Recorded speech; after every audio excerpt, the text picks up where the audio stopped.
I want to start by asking you guys. Obviously, you guys didn't jump up and wanted to just study ABA and all that.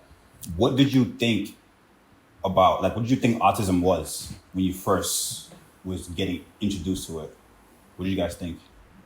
Anybody can jump on it. I mean, I can start. I'm not too proud to admit that I was probably a little bit ill-informed. I had worked prior to when we all worked together at NEC. I worked in a kindergarten ABA summer program. So that was my first experience, but with really little kids who were just wild toddlers to begin with. So then transitioning to NEC with an adult, more young adult, school-aged population, I was probably admittedly in over my head at the beginning. So like I said, I'm not too proud to say I didn't really know anything. So I learned a lot, and you don't learn really anything better than by doing it and seeing such a wide perspective of different individuals and seeing all the different things that they offer and bring to the table. So my perspective was that of, what am I doing here? No, I agree. It was the same way because I live in Worcester and NEC wasn't too far from me, but every time I went, so we keep referring to NEC. NEC is the New England Center for Children. Is the most renowned school in the country, one of them, and it's arguably the world's one of the best autism research educational place. And I bring that up because they introduced me to this world, and not every organization has the best, but overall they're great at doing giving parents some relief from what they never thought there was going to be any results from. So I want to shout out to that. And, well said. Well said. Right. You're right. So I didn't want to leave that back. But when I hear to talk about the New England Center for Children, we're just shouting them out. But they actually introduced me to a bunch of different kids on different spectrum of autism. And every time I left the Worcester area, like in my community, the kids, like the conversation was never about that. So I felt like I was in a whole different world. Like once those doors closed, it was like, ooh, you know what I'm saying? It was like a whole different world. And I could only relate to these people. So when I come home and I would talk to my mom about it, and I would talk to my brothers about it, they would just be like, you know what I'm saying? To them, it was just like, really like, wow, really? But it was still like, you know what I'm saying? So it's still whatever. So, and I would ask myself like, damn, maybe there needs to be like conversations and things that maybe they'll just think, like understand that it's normal, because you can have a conversation with the autistic kid. They just process things wrong. And I wanted to put in here too, because kids with autism I realized like it's sensory overload. Sensory overload. So in saying that, it just a bunch of things happen all at once. Like, you know what I'm saying? I'm sure you guys can describe it more than I can, but it just, and I've come to understand too, these kids are like super smart heroes in my thing. Like, you know what I'm saying? Like the things that we're good at, they're great at it. You know what I'm saying? The things that we're good at, they're superb at it. You know what I'm saying? So that's exactly how I see it. But it's like they're very focused on sometimes in those one area, and there's too much of it all at once, and they can't control it. Sometimes the younger they are, they don't know how to control it. And sometimes when you catch it early, you get to find schools or programs that can probably help them control that stuff. So what about you? What do you think about what you think autism was, Julie? Before you got into the... Like Alexa had no idea about anything. It does. It feels like a separate world, which I think like is kind of unfortunate. And I'm like happy to be having a conversation like this, you know, because I think the more that we can sort of normalize it and bring it to the forefront and be able to potentially, you know, help people have those types of conversations in their own homes. But yeah, I knew nothing. And then I started working with individuals with disabilities in a public school and realized just like how people learn differently. And that's kind of how I see it. Obviously, you know, having an autism or related diagnosis is important too, but just how everybody learns differently. And it's just important to understand, you know, kids at an individual level. And that's like the kind of perspective it gave me. And then that's when I really wanted to just dive into it and learn more about it and go back to school. And I love the idea of just trying to open up a conversation and not have it be this like really scary thing. Right. And like, exactly. But yeah, it took like me learning about it. And it has to. You as a person, I think that's really what it is. Because like you said, this conversation, that's what this pod is about. This episode is about, to really make it normal. Like, because some people shy away from it and then give that like side eye, like it's weird. Like, no, it's not weird. Like, you Or had to they do just some don't weird know. stuff. Yeah, exactly. They just don't know. And like, that's, Exactly. you know, even like my own family, like my family still doesn't know what I do. My mom like still doesn't know what I do for work. I love you. I love you, Mom. She does. She knows now. She knows now. But I don't know what it is. You know, it's like hard to get that information out there to people. But Yeah, I mean, because I'm sure it's out there, but it's not. You know how there's so many things on the web, on YouTube, Well, Instagrams, and I mean, it takes like people like us to like make those things more common, and even sit here and just start to like just probably give scenarios or examples of perspective of it. What about you, Olivia? What did you think about it before you hopped into the field? I had a different experience in that I have actually been working with people with disabilities since I was in like high school. There was a day hab. Yeah. I can't remember what the full name is for hab, but like a day program. Habilitation, right? I think it's habilitation. Like, not a habituation.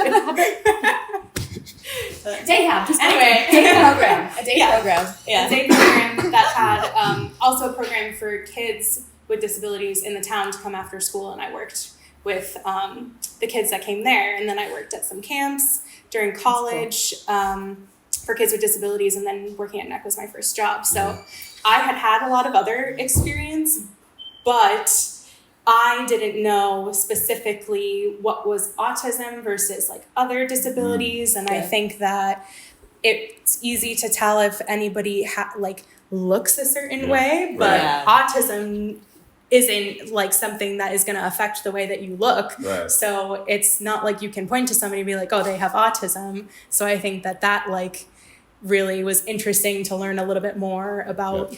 What are some other disorders that could be like mistaken for autism?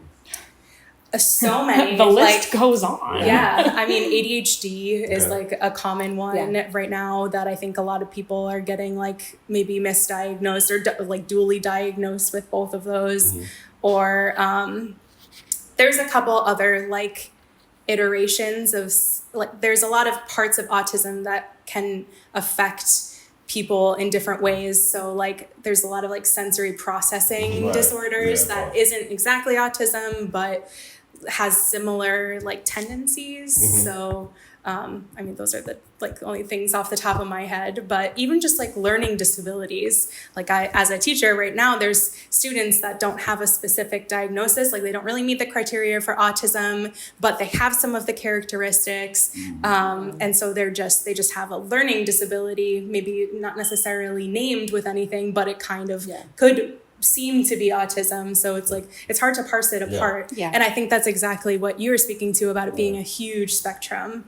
And I think our only like anything in the media or anything that was shown was like savants. So people who are like exceptionally good at whatever it is that they do. Yeah, exactly. One thing. Like Rain Man was like the first thing that I can think of that some Dennis Hoffman was portraying somebody with autism, and he was like a card shark.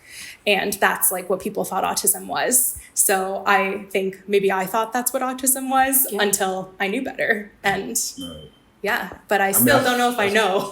yeah, right.